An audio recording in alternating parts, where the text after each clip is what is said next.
Assalamualaikum. Selamat pagi anak-anak. Ya, untuk pagi ini kita masuk ke bab 2, yaitu kerajinan tekstil.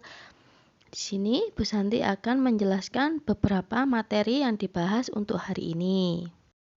Yang pertama yaitu akan membahas mengenai fungsi dan prinsip kerajinan tekstil. Yang kedua, jenis dan karakteristik kerajinan tekstil. Dan yang ketiga yaitu proses produksi kerajinan tekstil.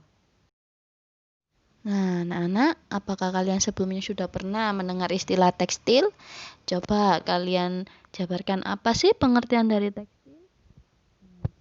Bantu Bu Santi ya. Tekstil merupakan bahan yang berasal dari serat yang diolah menjadi benang atau kain untuk pembuatan busana dan produk kerajinan lainnya. Untuk pembahasan yang pertama ialah mengenai fungsi kerajinan tekstil. Yang pertama adalah fungsi penghias. Di sini yang dimaksudkan adalah kerajinan yang dibuat hanya semata-mata sebagai hiasan pada suatu benda atau sebagai pajangan di suatu ruangan dan tidak memiliki makna tertentu sebagai selain penghias. Contohnya ada di samping yaitu sebuah gambar hiasan dinding. Yang kedua adalah fungsi benda pakai, yaitu yang dimaksud kerajinan ini sengaja dibuat bertujuan untuk digunakan sebagai kebutuhan sehari-hari. Contohnya yang pertama adalah busana, tas, dan aksesoris. Yang ketiga adalah fungsi kelengkapan ritual. Di sini yang dimaksud adalah kerajinan yang mengandung simbol-simbol tertentu dan berfungsi sebagai benda magis berkaitan dengan kepercayaan dan spiritual. Contohnya ada gambar di samping yaitu tenun ulos. Kain tenun tersebut yang dikenakan saat upacara pernikahan, pemakaman, dan pesta adat lainnya. Dan yang keempat adalah fungsi simbolik, yaitu yang dimaksud adalah kerajinan tekstil tradisional selain sebagai hiasan juga berfungsi melambangkan hal tertentu yang berhubungan dengan nilai spiritual. Contohnya adalah tapestri, tenun, dan batik yang dibuat motif simbolik. Ada dua prinsip kerajinan fungsi hias dan fungsi pakai. Yang pertama adalah keunikan bahan kerajinan.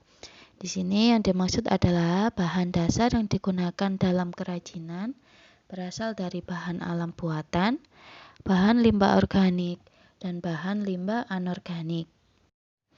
Yang kedua adalah keterampilan tangan, yaitu yang dimaksud kesadaran seorang perajin untuk menghasilkan sesuatu yang berkualitas disertai dengan kepekaan terhadap apa yang terpaut dengan perkakas tersebut.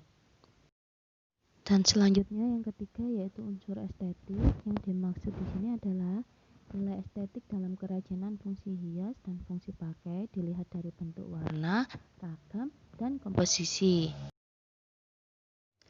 Dan yang terakhir yaitu unsur hiasan atau ornamen. Di sini yang dimaksud adalah unsur dekorasi yang dibuat dengan berbagai cara, yaitu dengan cara dilukis, diukir, dan dicetak. Pembahasan yang selanjutnya yaitu mengenai jenis dan karakteristik. Untuk yang pertama yaitu struktural teknik. Di sini yang dimaksud adalah susunan dari garis bentuk warna dan tekstur dari suatu kerajinan tekstil yang dibentuk dari bahan yang dijalin sesuai teknik pembuatannya. Misalnya, tas yang dibuat dengan teknik merajut. Yang kedua adalah dekoratif teknik. Di sini yang dimaksud adalah sentuhan atau perlakuan yang diberikan pada permukaan busana yang memberikan efek visual dan memperindah penampilan.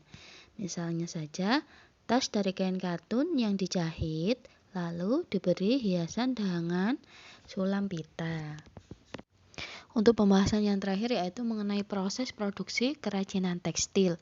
Yang pertama ada tapestri. Tapestri ini hampir sama dengan seperti merajut. Ada dua jenis benang yang digunakan yaitu benang lungsin dan benang pakan. Terus yang kedua ada batik.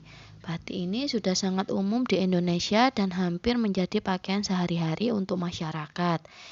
Batik merupakan kegiatan berkarya seni menggunakan bahan lilin yang dipanaskan dengan menggunakan canting untuk membuat pola gambar atau mengoleskan di selembar kain.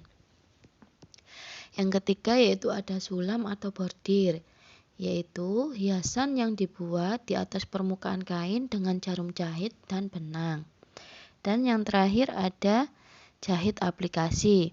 Yang dimaksud di sini adalah teknik menghias permukaan kain dengan cara menempel guntingan kain di atas kain yang berbeda warna. Ya, anak-anak, cukup sampai di sini untuk materi hari ini. Semoga anak-anak bisa menerima materi yang sudah Ibu Santi sampaikan. Ibu Santi tutup. Wassalamualaikum warahmatullahi wabarakatuh.